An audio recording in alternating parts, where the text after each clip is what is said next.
आदरणीय सभापति जी,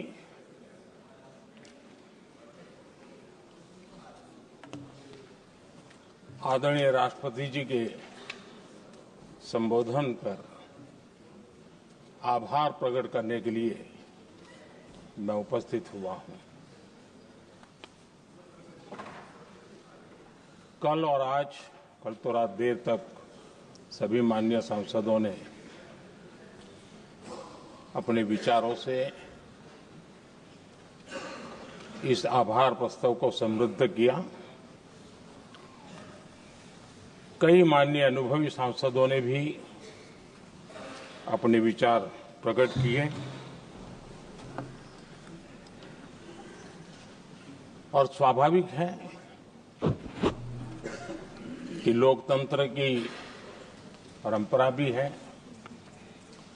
जहां आवश्यकता था वहां प्रशंसा हुई, जहां परेशानी थी वहां कुछ नकारात्मक बातें भी हुई, लेकिन ये बहुत स्वाभाविक है।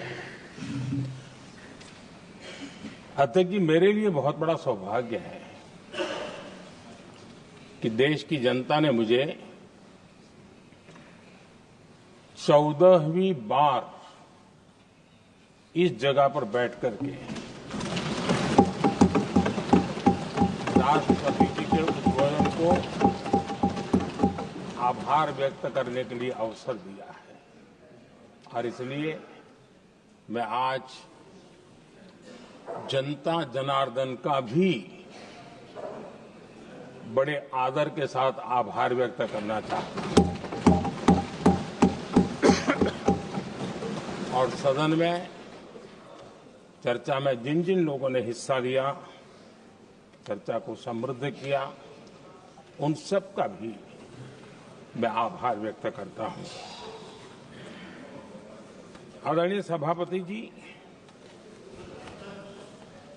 हम 2025 में हैं। एक प्रकार से 21वीं सदी का 25% हिस्सा बीत चुका है।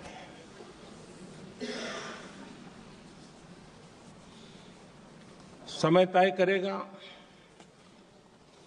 20वीं सदी के आजादी के बाद और 21वीं सदी के प्रथम 25 साल में क्या हुआ, कैसा हुआ।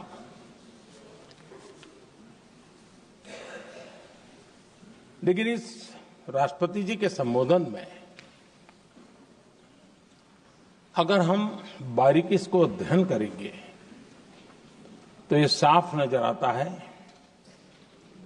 कि उन्होंने देश के सामने भविष्य के 25 वर्ष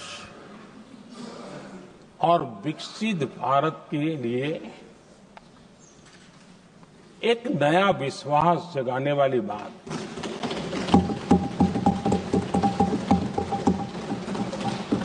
एक प्रकार से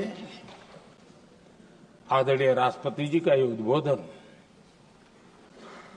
विकसित भारत के संकल्प को मजबूती देने वाला है, नया विश्वास पैदा करने वाला है और जन सामान्य को प्रेरित करने वाला है। आदरणीय सभापति जी, सारे अध्ययन बार बार ये कह चुके हैं कि गत 10 वर्ष में देश की जनता ने हमें सेवा करने का मौका दिया। 25 करोड़ देशवासी गरीबी को परास्त करके गरीबी से बाहर निकले।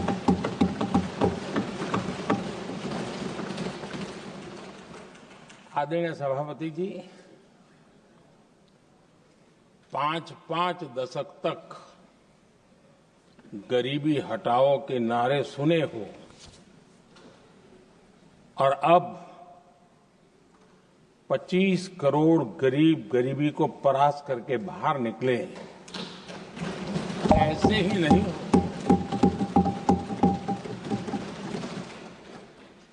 योजनाबद्ध तरीके से, समर्पित भाव से, अपनेपन की पूरी संवेदनशीलता के साथ जब गरीबों के लिए जीवन खपाते हैं ना, तब ये होता है।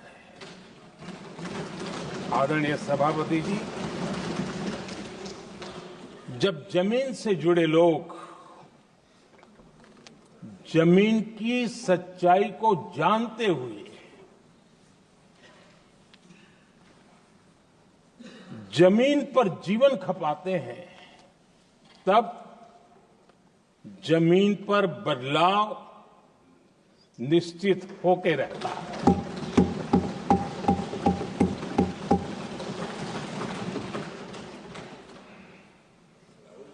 आदरणीय सभापति जी, हमने गरीब को झूठे नारे नहीं, हमने सच्चा विकास दिया।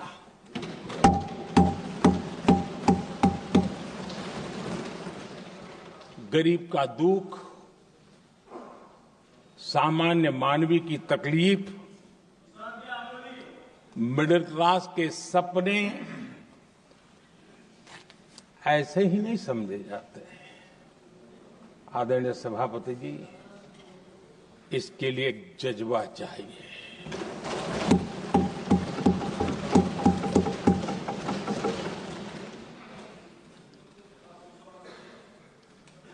और मुझे दुख के साथ कहना है कि कुछ लोगों में ये है ही नहीं।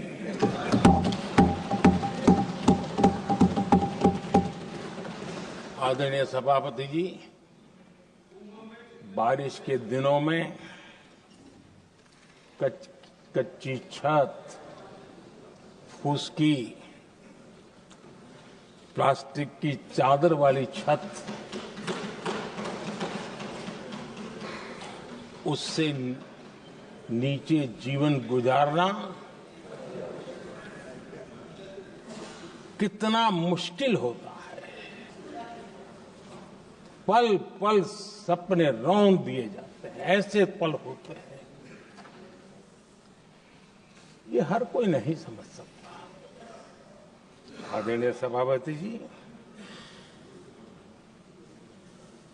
अब तक गरीबों को 4 करोड़ घर मिले हैं।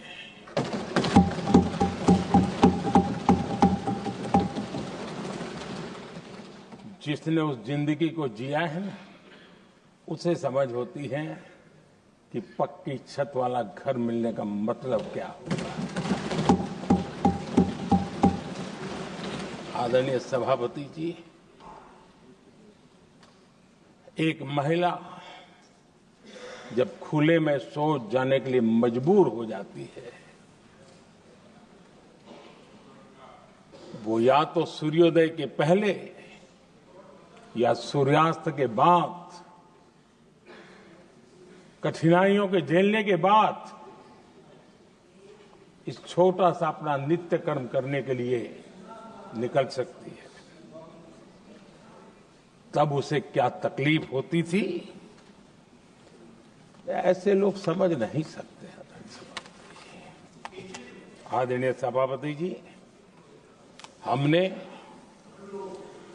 12 करोड़ से ज्यादा शौचालय बनाकर बहनों बेटियों की मुश्किलें दूर की।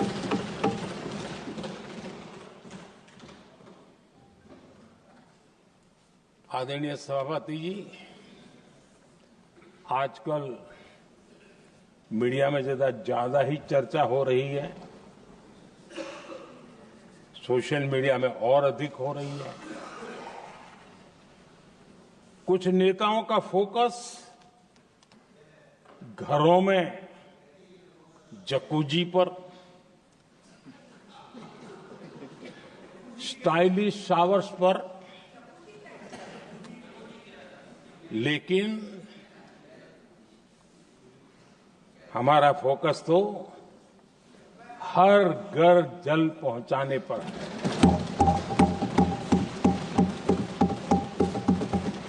आजादी के 75 साल के बाद देश में 75% करीब 16 करोड़ से भी ज्यादा घरों के पास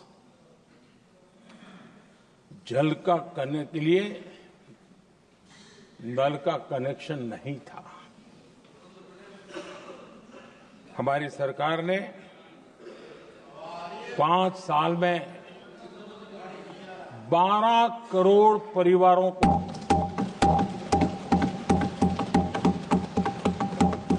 घरों में नल से जल देने का काम किया है और काम तेजी से आगे भी बढ़ रहा है।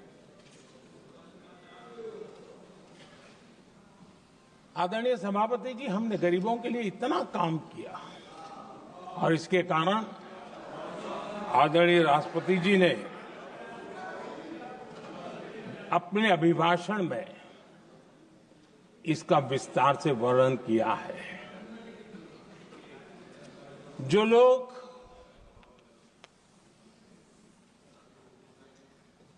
गरीबों की झोपड़ियों में फोटो सेशन कराकर अपना मनोरंजन करते रहते हैं, उन्हें संसद में गरीबों की बात बोरिंग ही लगेगी।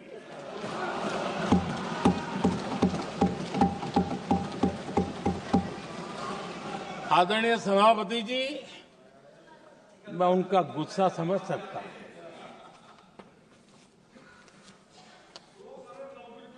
आदरणीय सभापति जी,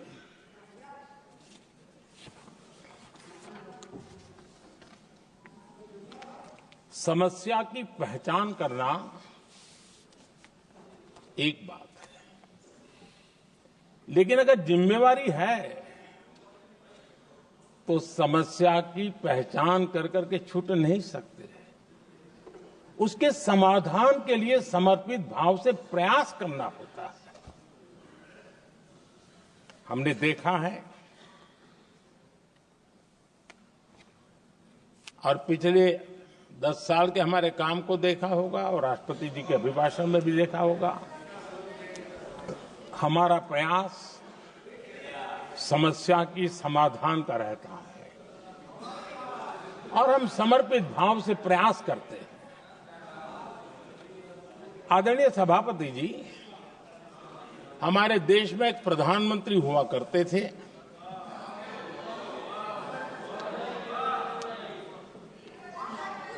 उनको मिस्टर क्लीन करने कहने की एक फैशन हो गई थी।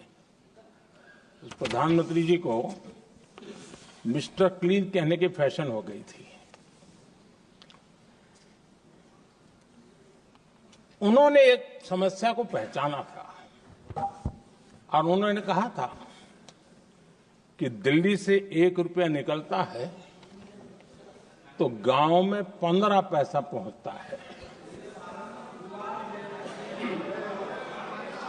अब उस समय तो पंचायत से लेकर पार्लियामेंट तक एक ही पार्टी का राज था। पंचायत से पार्लियामेंट तक एक ही पार्टी का राज था और उस समय उन्होंने सार्वजनिक रूप से कहा था कि 1 रुपया निकलता है 15 पैसा पहुंचता है। बहुत गजब की हाथ सफाई थी।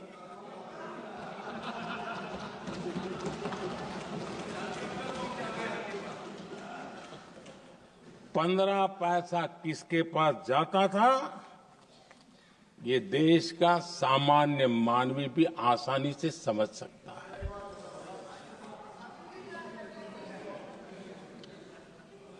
आदरणीय सभापति जी, देश ने हमें अवसर दिया। हमने समाधान खोजने का प्रयास किया। हमारा मॉडल है बचत भी विकास भी। जनता का पैसा जनता के लिए। हमने जनधन, आधार, मोबाइल की जेम ट्रिनिटी बनाई और डीबीटी से डायरेक्ट बेनिफिट ट्रांसफर ये देना शुरू किया। आदरणीय सभापति जी, हमारे कार्यकाल में हमने 40 लाख करोड़ रुपया सीधा जनता जनार्दन के खाते में जमा किया। आदरणीय सभापति जी, इस देश का दुर्भाग्य देखिए, सरकारें कैसी चलाई गई, किसके लिए चलाई गई। माननीय सदस्य, मैं सबसे आपसे आग्रह कर रहा हूं, आप सदन की गरिमा बनाए रखें। बैठे बैठे कोई माननीय सदस्य टिप्पणी नहीं करे, उचित नहीं है, ये गलत तरीका है आपका। ये सदन की मर्यादा नहीं है आपकी। आप प्रोटेक्ट करना चाहते हो उनको इस तरीके से, गलत तरीका, ये गलत तरीका है।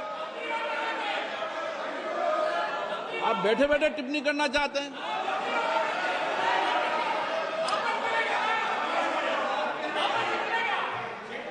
आदरणीय सभापति जी,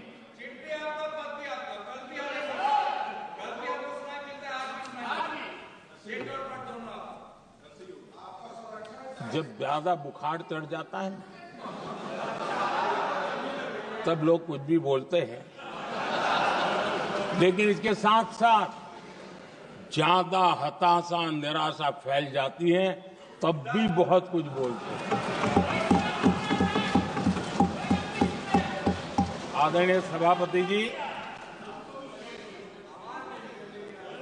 जिनका जन्म नहीं हुआ था, जो भारत की इस धरती पर अवतरित नहीं हुए थे, ऐसे 10 करोड़ फर्जी लोग सरकारी खजाने से अलग अलग योजनाओं का फायदा ले रहे थे। आदरणीय सभापति जी, सही को अन्याय न हो इसलिए राजनीतिक फायदा नुकसान की परवाह किए बिना हमने इन 10 करोड़ फर्जी नामों को हटाया और असली लाभार्थियों को खोज खोज करके उन तक मदद पहुंचाने का अभियान चलाया। आदरणीय सभापति जी, ये 10 करोड़ फर्जी लोग जब हटे और भिन्न भिन्न योजनाओं का हिसाब लगाएं तो करीब करीब 3 लाख करोड़ रुपया गलत हाथों से जाने से बच गए। मैं हाथ किसका था ये नहीं कह रहा हूं, गलत हाथों से। आदरणीय सभापति जी, हमने सरकारी खरीद में भी टेक्नोलॉजी का भरपूर उपयोग किया, ट्रांसपेरेंसी लाए और जेम पोर्टल, जो आज राज्य सरकारें भी उसका उपयोग कर रही है, जेम पोर्टल से जो खरीदी हुई उससे आमतौर पर जो खरीदी होती है उससे कम पैसों में खरीदी हुई और सरकार के 1,15,000 करोड़ रुपए की बचत हुई।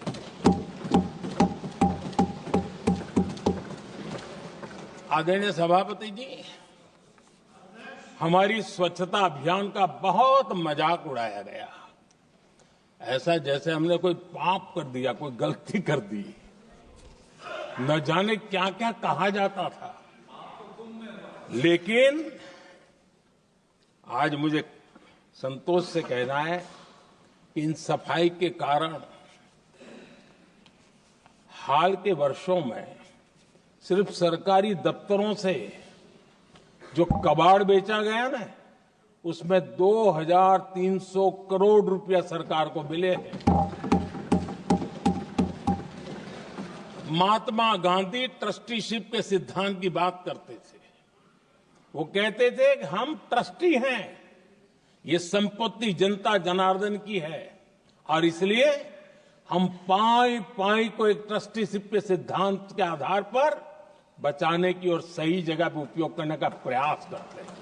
और तब जाकर के स्वच्छता अभियान से कबाड़ बेचकर 2300 करोड़ रुपया देश की सरकार के खजाने में आ रहा है।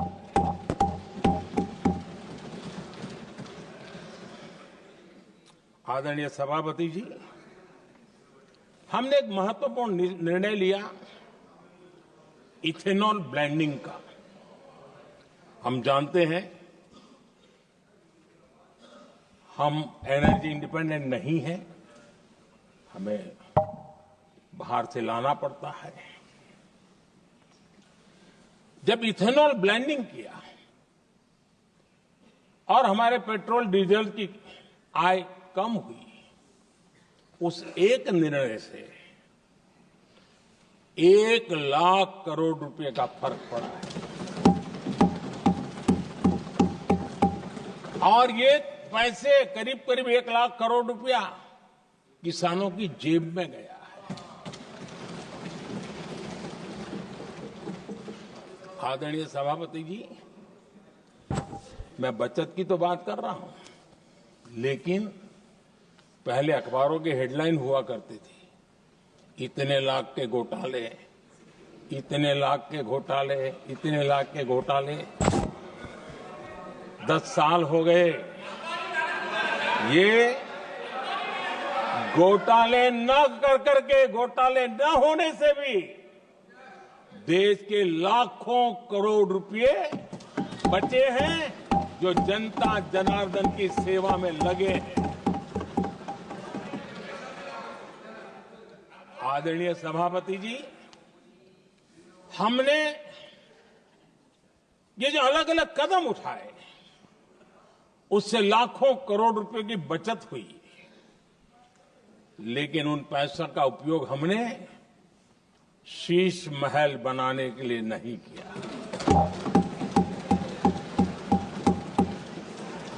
इसका उपयोग हमने देश बनाने के लिए किया है। इंफ्रास्ट्रक्चर का बजट 10 साल पहले 1,80,000 करोड़ था, हमारे आने से पहले। आदरणीय सभापति जी, आज 11 लाख करोड़ रुपया इंफ्रास्ट्रक्चर का बजट है। और इसलिए राष्ट्रपति जी ने भारत की नींव कैसी मजबूत हो रही है, इसका वर्णन इसमें किया है।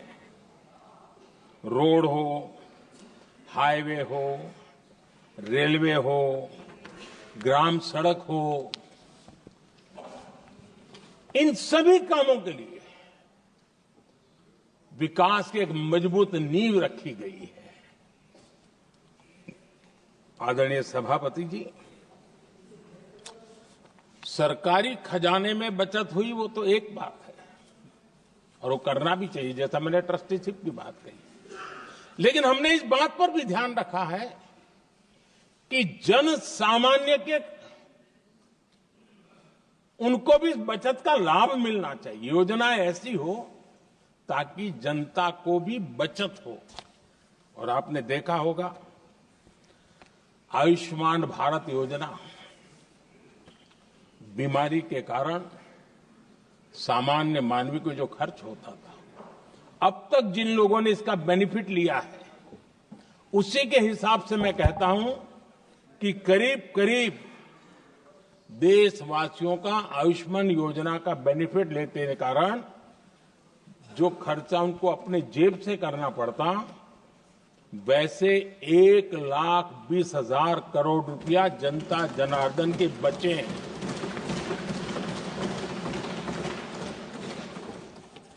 ये आवश्यक है कि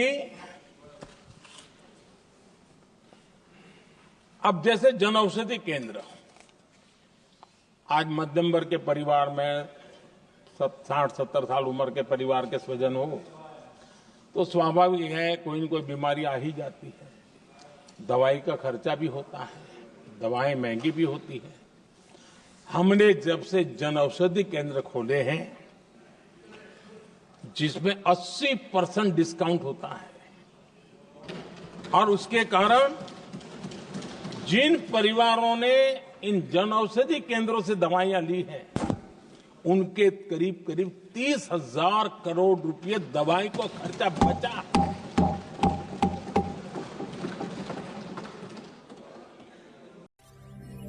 विश्व प्लस जनहितक्किದು ಜ್ಞಾನದ ಜಾಲ।